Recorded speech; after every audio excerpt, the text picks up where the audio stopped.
This is our Forex blog for November 15th, 2011. And, today was a very easy to trade day, very strong trends. This is the perfect video to watch if you want to see how to trade using our tools on, one of the easiest type of days. As you can see here, we have the dollar and the yen on the top, which most people trade against the currencies on the bottom. The FX Trend Pro is made up of 5 of our different statistical trend tools. 3 of them measure the direction that the dollar is moving against all the rest of them. Obviously, if it's green, it's going up, red, it's going down.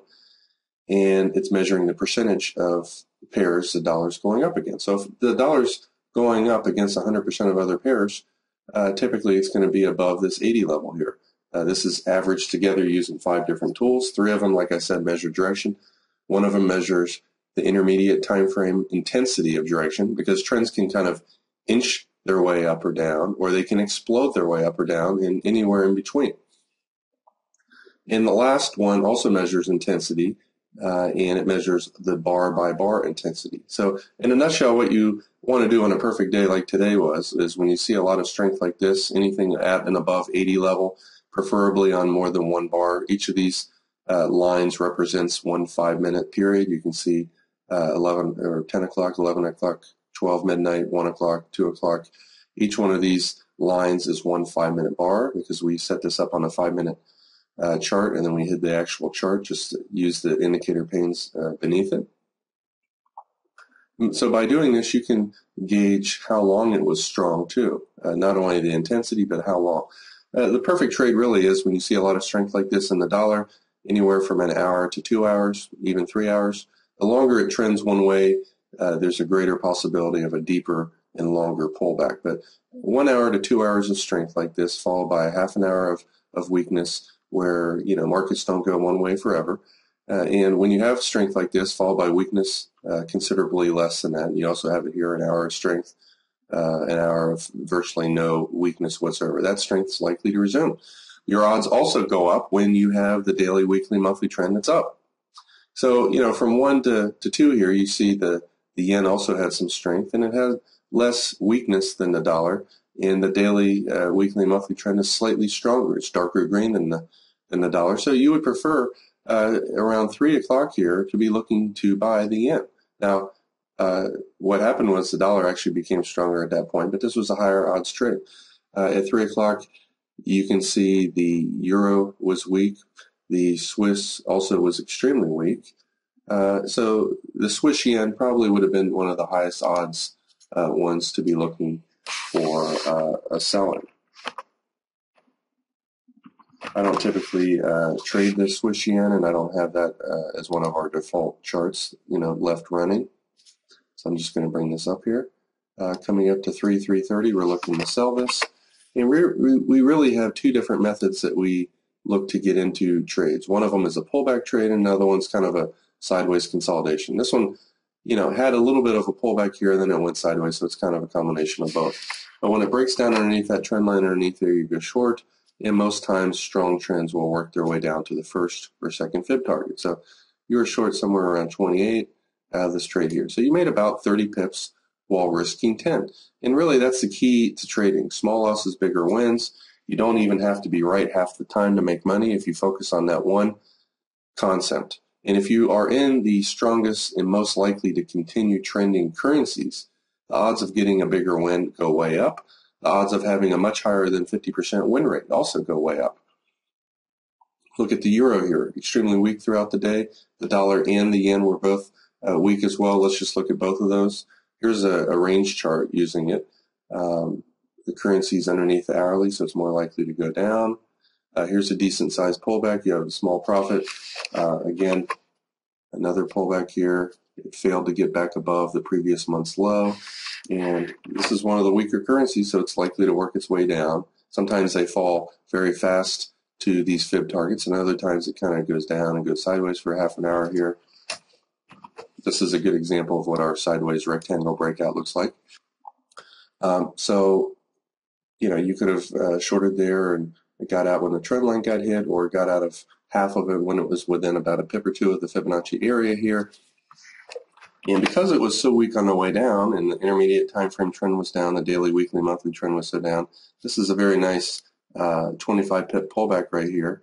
And again, you always want to draw your fibs on the last wave to get an idea of where your next profit target is. And guess where the market went? It went right to the 1.382, a little bit below that. If the market goes sideways right here, I typically exit half my trade and then use the trailing stop to get out of the second half. Here's what it looks like against the dollar. The euro was weak. The dollar was strong today. Let's hit the plus key to zoom in on this. And notice where the low of the day was. A little side note. Every night I spend 30 to 45 minutes doing Fibonacci analysis, and the light gray areas are Fibonacci retracement areas off of multiple time frames. There's 6 of them that get drawn. Usually you might see 1 or 2 of them, sometimes 3, but not all 6. And then there's usually 2 Fibonacci profit target levels, I think, could be the max high or max low of the day. So, and when these happen to be underneath our lower containment bands, most of the time the white band tends to contain price. That's why we call them containment bands. And you're going to get a reversal. When the containment band is right near one of my Fibonacci profit target levels, it goes up even higher. You could, if you're an aggressive trader, look to buy down here. You would never want to buy down there if you have extreme weakness like this, but you can see as this trend kept going and going, the weakness got slightly less and less. But nonetheless, this is a 5-minute chart here. Here's the same exact chart with 6 pips per bar. This is our range chart. I don't have the trading zones on this particular chart. There's quite a few good trades on here. The market goes down, you get a pullback, short right here, small 10, 15 pip profit. I usually like a deeper pullback. This comes up to the hourly. You go short right here, you're about break even. Comes back up and can't break above the hourly again. I'd go short again right here. And it really failed to go underneath the previous day's low, so you might have got out of that trade with a small win. And then once it finally broke down again, it's very likely to go to the next fib target, which you have all the way down here. And that trade went 10, 20, 30, 40 or so pips. So, you know, the point of trading is you're going to have some small wins, some small losses, break evens, but you're also going to get quite a few 20, 30, 40 pip wins when you focus on the trends that are strongest.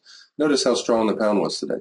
It didn't have the daily, weekly trend strength that the dollar and the yen had, but you could have also traded the strong pound versus the weak euro. Let's just look at the euro pound. It's going to go down all day. I mean, until later in the day when the pound got weak. You know, you saw the sideways breakdown right here. You saw this pullback, small little pullback here. This is a decent sized pullback, small profit. It failed to make a higher high than this. That's usually good. And again, fib targets are phenomenal. If you don't use them, you must not want to make money. Look, it went within 2 pips of there. So whether you sold here and held, or you got out, sold again, you know, you short this thing somewhere around maybe 42 here, out somewhere down here at 21. That's a 20-something pip move.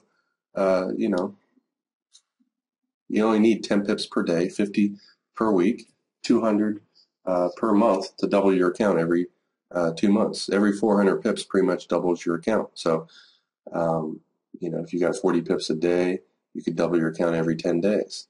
If you're getting 10 pips per day, you can double your account every 40 trading days. Now, the Swiss also was weak all day, and also notice the Swiss has a weaker daily, weekly, monthly trend.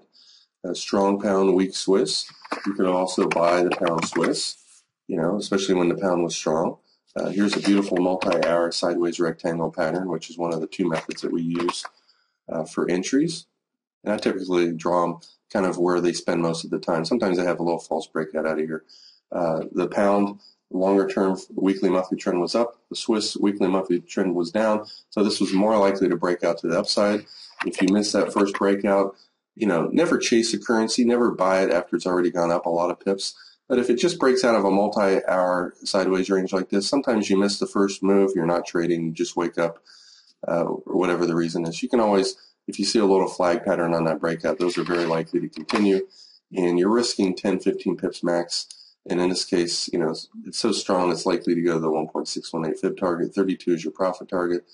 You know, you're risking about 10 pips to make 30, and that's worth taking. You know, even if you're 40% winning overall, and you got 3 times bigger wins and losses, you're going to make money.